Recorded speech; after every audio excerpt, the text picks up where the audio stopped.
जय हिंद students, welcome back to Archana Sharma learning academy. English for beginners में आज हम जिस टॉपिक के बारे में पढ़ेंगे ये बहुत इम्पोर्टेंट है और इसको ध्यान से सीखना इसलिए ज़रूरी है कि वर्ब के ऊपर ही पूरा ग्रामर टिका हुआ है। तो आपको ध्यान रखना है कि जो भी चीज़ आप पढ़ रहे हैं उसका बेसिक कंसेप्ट आप क्लियर करते चले जाइए, क्योंकि ऐसा नहीं हो सकता कि आप कोई भी चीज़ ऊपर ऊपर पढ़ें ग्रामर या भाषा को सीखने के लिए और आपकी भाषा सही हो जाएगी। इसलिए मैं बहुत बेसिक से आपको बता रही हूँ ताकि चीज़ें बिल्कुल आपको समझ में आ जाए। तो चलिए वीडियो शुरू करते हैं।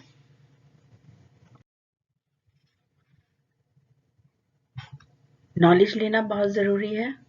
प्रैक्टिस किए बिना आप बिल्कुल भी नहीं सीख पाएंगे। ओरल प्रैक्टिस आपको कॉन्फिडेंस देगी। तो तीनों चीज़ें करिए, आप लैंग्वेज को सीखना शुरू कर रहे हैं। फाइनाइट वर्ब मैं आपको पहले भी बता चुकी हूँ अलग अलग वीडियोस में। अब आपको मैं सिर्फ शॉर्ट में बता रही हूँ ताकि आपके बेसिक बिल्कुल क्लियर हो जाए। जो वर्ब्स बदल जाए टेंस के अकॉर्डिंग, यानी कि प्रेजेंट पास्ट फ्यूचर बनाते समय बदल जाए, वो फाइनाइट वर्ब होंगे। जो सिंगुलर और प्लूरल के अकॉर्डिंग बदल सकते हैं वो फाइनाइट वर्ब होंगे। जो फर्स्ट पर्सन, सेकंड पर्सन और थर्ड पर्सन के अकॉर्डिंग बदल जाए वो फाइनाइट वर्ब होंगे। तो टेंस आप समझते हैं, तीन हो गए, प्रेजेंट, पास्ट और future. Present, past, future. Numbers आपके दो हो गए, सिंगुलर और प्लूरल। पर्सन्स आपके तीन हो गए। फर्स्ट पर्सन में आता है आई वी, सेकेंड पर्सन में आएगा यू और थर्ड पर्सन में आता है ही, शी, दे, इट। इस तरह के शब्द। तो फाइनाइट वर्ब्स वो वर्ब्स हैं जो इन सभी के अकॉर्डिंग बदल जाते हैं किसी भी सेंटेंस के अंदर। नॉन फाइनाइट बिल्कुल अपोजिट, जिन्हें बदलना ही नहीं है। चाहे कोई भी टेंस आ जाए, चाहे कोई भी नंबर आ जाए, यानी सिंगुलर या प्लूरल आ जाए, या कोई भी पर्सन आ जाए, फर्स्ट पर्सन, सेकंड पर्सन और थर्ड पर्सन, मुझे नहीं बदलना है, मैं नहीं बदलूंगा, वो कौन कहलाएंगे? Non finite verbs.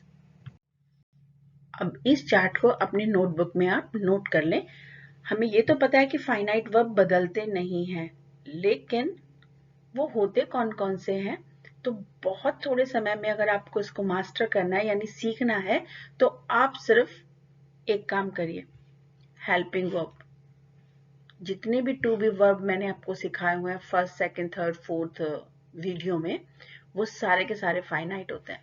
To have verb, to do verb और मॉडल, ये सभी फाइनाइट वर्ब हैं क्योंकि ये टेंस के अकॉर्डिंग बदल जाते हैं।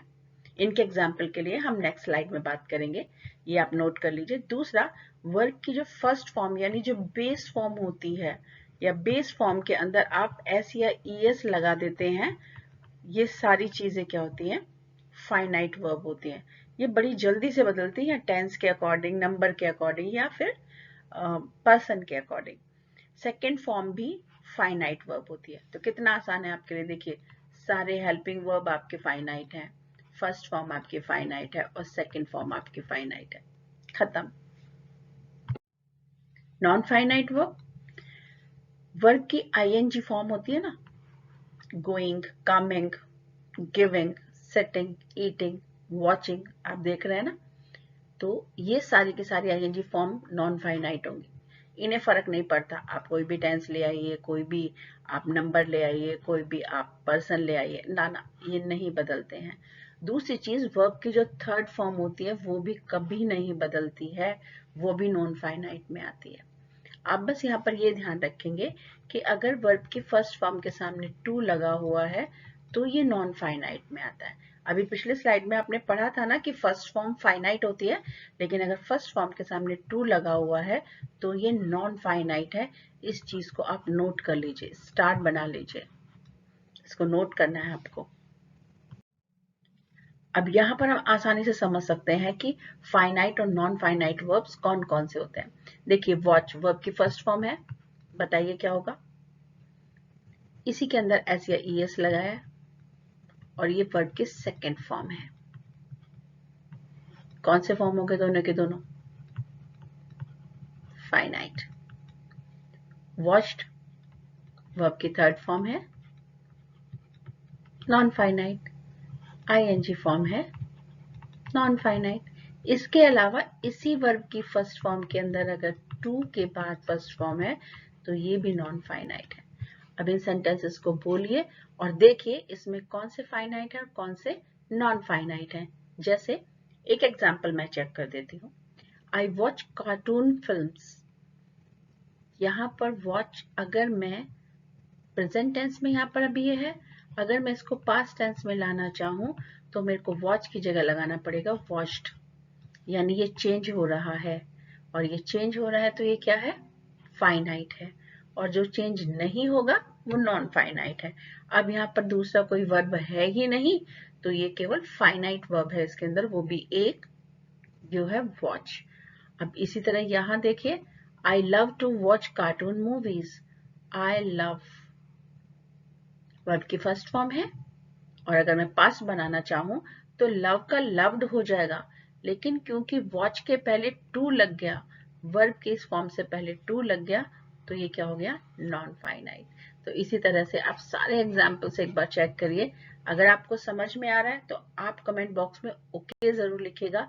नहीं समझ में आ रहा है तो कौन सा सेंटेंस समझ में नहीं आ रहा है ये प्लीज हमें जरूर बताइए।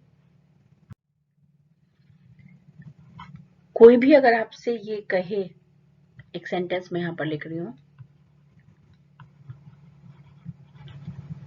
I am watching cartoon movie. Internet पे बहुत सारी चीजें आपको मिलेंगी जहां पर फाइनाइट वर्ब में एम और वॉचिंग दोनों को लिखा गया होगा।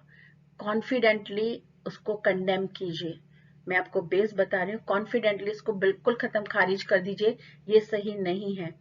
आप कोई भी स्टैंडर्ड की वर्ब की बुक लेंगे तो उसमें फर्स्ट सेकंड थर्ड फॉर्म नहीं मिलेगी, उसमें आपको लिखा जाएगा फर्स्ट फॉर्म। फर्स्ट फॉर्म को वो बेस फॉर्म लिखते हैं, उसके बाद आएगा सेकंड फॉर्म और थर्ड फॉर्म की जगह वो लिखते हैं पार्ट पार्टिसिपल। और अगर ये पार्टिसिपल है तो ये नॉन फाइनाइट वर्ब है। इसी तरह आईएनजी फॉर्म को वो लिखते हैं प्रेजेंट पार्टिसिपल, और अगर आईएनजी फॉर्म पर पार्टिसिपल लिखा हुआ है तो ये नॉन फाइनाइट वर्ब है।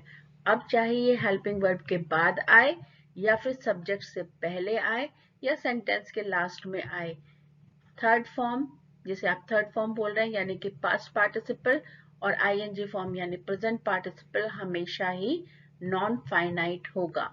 यहाँ पर हमने कुछ वर्ब्स आपको दिए हैं। इन वर्ब के फर्स्ट फॉर्म यानी base form, second form, part participle, past participle और प्रेजेंट पार्टिसिपल हमने लिखे हुए हैं। इनको आप एक बार देख जरूर लीजिए ताकि कोई भी सेंटेंस या फिर कोई भी एक्सप्रेशन को बनाने में आपको प्रॉब्लम नहीं आए।